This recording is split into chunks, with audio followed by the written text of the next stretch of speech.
através da dança que ele se tornou um produtor cultural atuante em Santa Catarina. Eu converso hoje com Davidson Garcia. O Palavra Aberta já está no ar.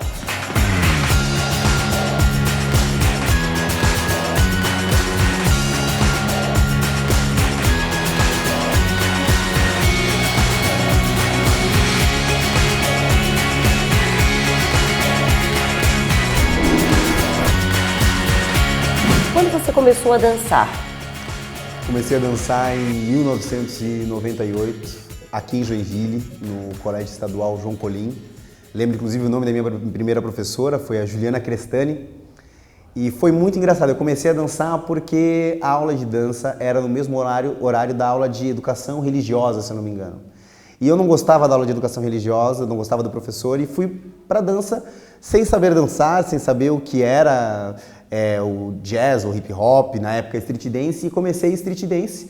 Era um festival que foi extinto, hoje ele tem outro nome, chamava-se Festival Mário de Andrade, e nós conquistamos o primeiro lugar naquele ano. E a partir daquele dia, a dança nunca mais saiu da minha vida. E que tipo de dança era? Além dessa, street dance, continuou outras atividades, dança clássica também? Na época foi só street dance. Depois, Joinville recebeu a Escola Bolshoi.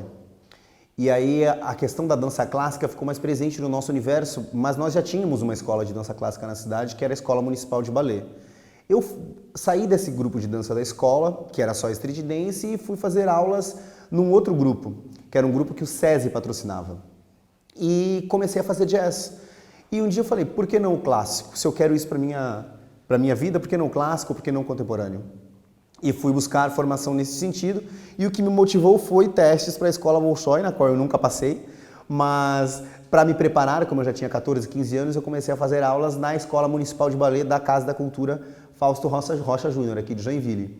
E lá eu me formei, e na dança clássica e contemporânea. E aí resolveu levar adiante, fazer o curso superior em dança? Aí fui fazer... Santa Catarina não tem superior em dança ainda. E na época também não tinha, então... Está na hora de ter, não é verdade? Está tramitando, depende da Assembleia. Então agora o que ocorre? Na época, entre fazer pedagogia, educação física ou artes, eu optei por fazer educação física em Joinville, na Univille. Eu fiz 2 anos de educação física aqui e por diversos motivos eu tranquei o curso e me preparei para entrar na UDESC também em educação física. E fui aprovado no processo de transferência da universidade no ano de 2006, se não me engano, 2005, e entrei na Universidade do Estado de Santa Catarina, na UDESC, no Centro de Educação Física, Fisioterapia e Desportos, que é o Cefid. E lá eu de fato tive uma transformação na minha vida no que diz respeito à dança e a relação dela com as outras esferas da sociedade, na questão política, na questão social e de representação. Então, escolhendo o curso de educação física é uma forma de fazer dança, porque tem a disciplina dança dentro desse curso, é isso? No caso da educação física na UDESC, nós tínhamos 2 ou 3 disciplinas ligadas à atividade rítmica. Então tinha rítmica 1 e 2 e atividades rítmicas na escola. E principalmente na disciplina de rítmica, no Cefid, em específico na UDESC, nós tínhamos e temos até hoje uma professora que tem uma grande relação e uma grande paixão com a dança, que é a professora doutora Adriana Coutinho de Azevedo Guimarães, que também coordena um grande programa de extensão na universidade, que é o programa Ritmo e Movimento, do qual eu tive a oportunidade de ser bolsista por 2 anos. E neste projeto de extensão eu fui coreógrafo, fui professor, dei aula na comunidade, então foi uma grande experiência que foi através da UDESC que isso me oportunizou. Nessa época também, dentro da universidade, além de ter essa relação com o programa de extensão, eu conheci o movimento estudantil.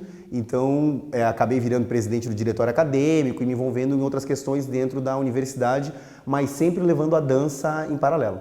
Isso foi muito bom para ti? O que horizonte abriu esse movimento estudantil, essa atividade? Eu acho que tem uma veia política aí dentro disso tudo, né? Bastante. O diretório acadêmico, lembro o nome dele até hoje, Diretório Acadêmico 6 de Fevereiro, que teve presidentes ilustres durante a sua história. Um deles é um ex-reitor da UDESC, que é o Sebastião Iberê Lopes Melo. Foi um lugar de aprendizado, de construção, e onde muita coisa pôde ser ressignificada, tanto na minha vida e na vida de várias pessoas. O movimento estudantil ele te oportuniza isso, amadurecer durante o momento da universidade as questões políticas, a luta, os direitos civis, a cidadania. Isso eu aprendi dentro do movimento estudantil, dentro da UDESC, e como se comunicar, como se portar, como conquistar, não é? Como lidar com determinadas questões, embates políticos, isso com certeza foi lapidado dentro da Universidade no movimento estudantil. E qual era a tua pretensão nessa época, depois de formado? Mestrado. E fez o mestrado? Fiz, estou finalizando, na Universidade Técnica de Lisboa, em Portugal, onde eu estive por 2 anos. E como é que foi essa estadia lá em Portugal? Foi encantadora, né? Portugal é um lugar maravilhoso. Foi importante do ponto de vista pessoal e profissional também, porque quando estamos em outro país, mesmo como estudantes, no meu caso eu tinha que trabalhar, então dei aula no sistema de ensino português e pude perceber que eles têm coisas boas, mas coisas não tão boas e que nós somos melhores em algumas coisas, no meu ponto de vista. E também tive a oportunidade de trabalhar num outro segmento onde jamais esperei trabalhar na minha vida. Qual foi? Segmento de luxo. Eu trabalhei para o grupo LVMH, Louis Vuitton, Moët Chandon Olha, nesse tempo ali. Exatamente isso, por 1 ano. Eu fui contratado, trabalhei para a marca Loewe, que é uma marca espanhola de couros e perfumes, eu trabalhava na área de perfumes, e para Guerlain, que é uma marca francesa de luxo, que tem o Shalimar, o La Petite Robe Noire e outros perfumes famosos. Então foi uma experiência incrível também, Sim, né? E na troca cultural, além da troca cultural, em todos os aspectos, tem também a troca cultural na dança, que ele é muito evidente, né? Sim. Você sentiu alguma rejeição, uma grande aceitação com a dança brasileira e os nossos hábitos em Portugal? O português ele já incorporou muito a dança brasileira e o hábito do brasileiro. No caso da dança que eu me dediquei a estudar, que é o universo da dança contemporânea, sobretudo o comportamento dos bailarinos, é uma linguagem universal. Então não tem a linguagem brasileira ou a portuguesa ou a espanhola. Mas em Portugal nós temos um acesso, eu tive acesso a muita informação do ponto da dança que no Brasil eu não teria. Isso é um ponto muito positivo. Existe uma troca hoje com muito mais facilidade também, sim, né? A coisa torna-se muito mais universal. Mas depois disso, você também está envolvido em vários projetos, e em ONGs, e em eventos, em coisas marcantes para Santa Catarina e para o Brasil, por que não, né? Mas eu quero que você me conte isso e muito mais depois do intervalo. A gente volta já.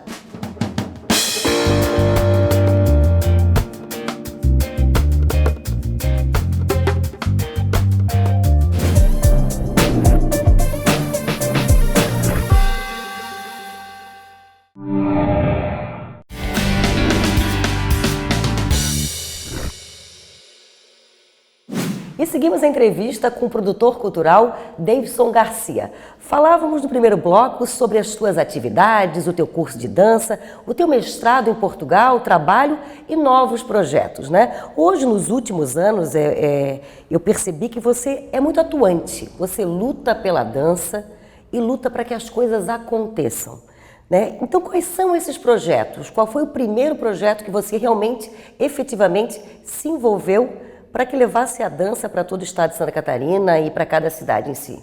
Isso começou antes de eu ir a Portugal. Na época, eu conheci um outro produtor cultural e um investidor no universo artístico, que é o Carlos Andrade e a Lenise Gonzaga, sobre uma ideia de trazer para Joinville um evento chamado A Noite Uma Criança Mostra de Dança Infantil, que em Florianópolis, na época, existia há 10 anos, se eu não me engano. E nós, na época, achamos interessante, o Carlos gostou da ideia. E por que não Joinville? Eu viajei, o projeto ficou no forno e quando eu retornei, em dezembro de 2012, eu retornei e apresentei para Joinville, para o presidente da Fundação Cultural, o senhor Rodrigo Coelho, que também é vice-prefeito da cidade, a ideia de realizar em Joinville uma noite uma criança mostra de dança infantil nos mesmos moldes de Florianópolis. Por que esse evento? Porque a Noite é uma Criança é o maior evento do gênero dela no Brasil. Ela é a maior mostra de dança infantil não competitiva do Brasil. E que mês acontece? Ela acontece sempre no segundo semestre, entre outubro e dezembro. E nós realizamos a primeira edição em Joinville já com 700 participantes. Foi algo assim que nós não esperávamos. Depois já fomos para uma segunda edição realizada no ano de 2014 com 1.100. E em 2014 a gente já plantou uma sementinha em Chapecó, sobre por que não realizar uma edição no Oeste, porque a gente entende quais são as dificuldades dos grupos e esse evento ele consegue vencer essas dificuldades dos grupos, ele permite o acesso a uma estrutura planejada, pronta e profissional no palco, sem um ambiente competitivo para a criança, e Chapecó de pronto aceitou. E no mês de dezembro de 2015 nós vamos realizar em Chapecó a primeira edição da Noite é uma Criança, Mostra de Dança Infantil de Chapecó. Então agora 3 cidades, 3 importantes cidades, né, que envolvem crianças de quantos anos? De 4 a 14 anos.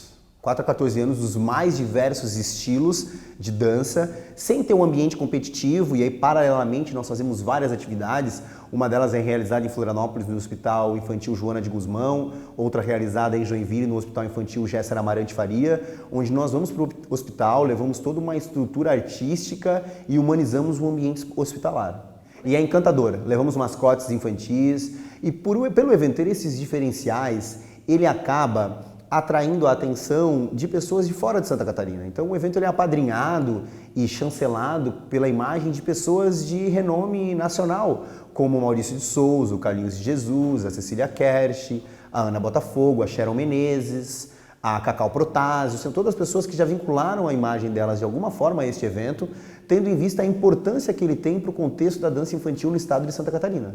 E sem falar que é um incentivo para a criança, né? Da mesma forma que foi para ti. Com certeza. Né? Tu entrou na dança por acaso, como contou no começo da nossa conversa, né? Que foi através de para faltar uma aula, acabou fazendo dança, e hoje a dança te proporciona o quê? Hoje a dança me proporciona tudo. Eu posso dizer que eu vivo daquilo que a dança me proporcionou. Eu trabalho numa fundação cultural, devido ao meu trabalho ligado à dança, eu coordeno projetos e convênios na Fundação Cultural de Joinville.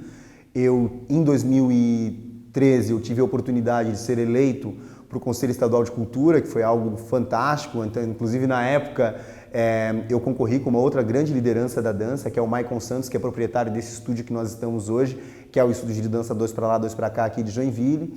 E fui escolhido pela Associação dos Profissionais de Dança, nessa época, a Associação dos Profissionais de Dança de Santa Catarina, para representar a dança no Conselho Estadual de Cultura.